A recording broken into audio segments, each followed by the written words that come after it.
বাংলাদেশ থেকে যে হাজার হাজার কোটি টাকা পাচার হয়েছে প্রত্যেকটা টাকা ফেরত আসতে হবে। আওয়ামী লীগের ঘর থেকে ওই টাকা ফেরত দিতে হবে। ওই টাকা দিয়ে বাংলাদেশ 4 বার মালয়েশিয়া হইতে পারবে। এই 15 বছরের সরকার মিনিমাম 10 লাখ লোককে খুন করছে, গুম করছে। ওই অত্যাচার ছাড়াই গেছে লাস্টে এই 1 মাসে, এই জুলাইতে যেই পরিমাণ বাচ্চাদের সন্তানদের, আমার সন্তান, আমার বোন, আমার মারে খুন করছে, গুলি করছে, মারছে। এই অভিশাপেই কোনো মায়ের দোয়া এই সরকারের পতন হয়েছে। এরপরে কে আসবে আমরা জানি না, কিন্তু স্বাধীন বাংলাদেশটা দেখতে অনেক সুন্দর। বন্ধ খাঁচার ভিতরে বাংলাদেশটা যেমন ছিল, খাঁচাটা ভাঙার পরে আজকে বাংলাদেশটা দেখতে এরকম বাংলাদেশ।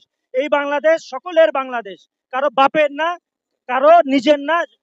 আপনার এই বাংলাদেশে আপনার হলো সম্যতা, সকল বিএনপি আওয়ামী লীগ বলে কথা নেই, বাংলাদেশের সকলের বাংলাদেশ, শুধু একা আওয়ামী লীগের বাংলাদেশ না, সকলের বাংলাদেশ। সবাই সমানভাবে উদযাপন করবে। প্রত্যেকটা হত্যার বিচার বিভাগীয় তদন্ত হবে, প্রত্যেকটা অন্যায়ের বিচার হবে, প্রত্যেকটা মায়ের বুক যে খালি হয়েছে প্রত্যেকটা মারে তার ইনসাফ ফিরিয়ে দেওয়া হবে। বাংলাদেশ থেকে যে হাজার হাজার কোটি টাকা পাচার হয়েছে প্রত্যেকটা টাকা ফেরত আসতে হবে। আওয়ামী লীগের ঘর থেকে ওই টাকা ফেরত দিতে হবে। ওই টাকা দিয়ে বাংলাদেশ 4 বার মালয়েশিয়া হইতে পারবে। আমরা সকল দুর্নীতি টাকা বাংলাদেশে ফেরত চাই।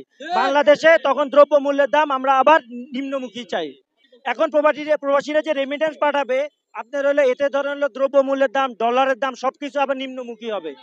হ্যাঁ, আবার টাকা পাঠাবে, স্বাধীন দেশে টাকা পাঠাবে। ওরা স্বৈরাচারের টাকা পাঠায় না, এখন হলো স্বাধীন দেশে টাকা পাঠাবে।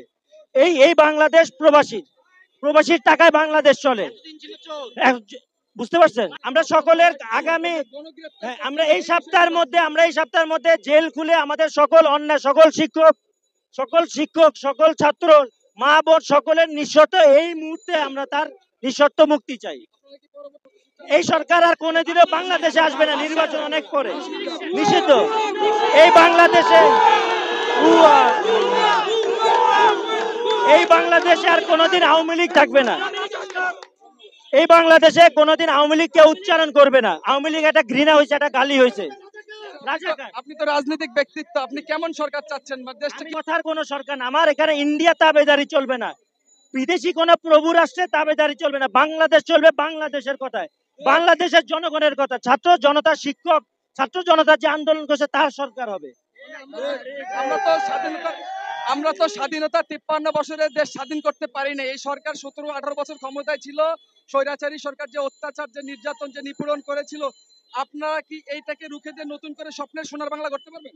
স্বাধীনতার বলতে পতাকা থাকলে দেশ স্বাধীন হয় না। মানে আপনার নামে স্বাধীনতা অর্জনেতে রক্ষা করা কঠিন। আমরা পতাকা নিয়ে ঘুরছি কিন্তু স্বাধীন হয় না। দেশ আজকে স্বাধীন হয়েছে, এই স্বাধীনই দেশ, এটাই বাংলাদেশ, এটাই সত্যিকারের স্বাধীন বাংলাদেশ, এটা সকলের বাংলাদেশ, ছাত্র জনতার বাংলাদেশ। বৈষম্য বিরোধী ছাত্র আন্দোলনের সমন্বয়করা এটার অগ্রাধিকার ছিল, তারা আমাদের হিরো। তাদের অবদান বাংলাদেশে বীরশ্রেষ্ঠর পরে যদি তাদের নাম হয়, তাদের নামই হবে। তারাই হলো এই সময় স্বাধীন বাংলাদেশের মূল সংগঠক। এই যে 6 জন, তাদের যে সাহস, তারা আপোষ করে নাই, তারা কারো তাবেদারি করে নাই, তাদেরকে যত নির্যাতন করা হয়েছে ওরা বেইমানি করে নাই, ওরা আসল হিরো। এই সরকারের আমলে অত্যাচার সহ্য না করতে পারে অনেক নেতাকর্মী দেশের বাইরে আছে, তাদের সম্পর্কে আপনি কি বলতে চান? তাদের সবাই অলরেডি এই সপ্তাহের মধ্যে সকলে বাংলাদেশে আসবে।